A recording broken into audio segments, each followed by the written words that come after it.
Малинанын көчөтүн жаңы отургузуп аткан адамдар үчүн тартылып аткан видео. Достор, көңүл буруп койгула. Бул суугаруу боюнча айтып бере турган болдум да. Байкасаңар, мына узун болуп жана чукчалар турбайбы, булар Пшехиба сортундагы малина.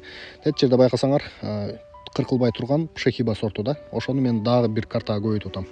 Себеби бул өтө сонун сорт, ранний сорт, жана малина башка сорттор ойгон электе булар берип баштайт да. Эгерде кызыккан болсоңор жаза бересиңер. Ал эми суугаруу боюнча айта турган болсом, бул жерди айдатып, фрезалатып дайындап койгонбуз да.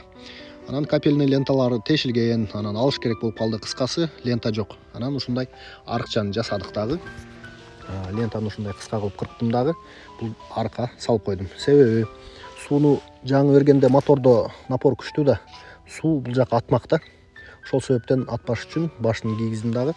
Бул жерге түшүрүп койдум. Ушул арык менен иче турган болсо деле бир жакшы ичип алат. Бир бассейнди полный берип коеюн деп атам бир картага. Ошондо жакшы баягы жерге тамырлап кетишине шарт түзүлөт да. Мага көбү чалып атышат. Сен ушул кыштын алдында суугар деп атасың, неге депчи. Себеби кыш кеч келип атпайбы быйыл. Жерлер кургап кеткен. Анан жаңы отургузган көчөттөрүңөр болсо сөзсүз сууну берип койгула.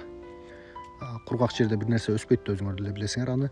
Ошол себептен ушундай. Анан жана 1-2 жыл болуп калган, мөмөлөрүн алып жүргөн малинаңар болсо коркпой эле койгула. Ал уже тамырлары жерге кирип кеткен дагы, сууну өздөрү таап ичишет алар.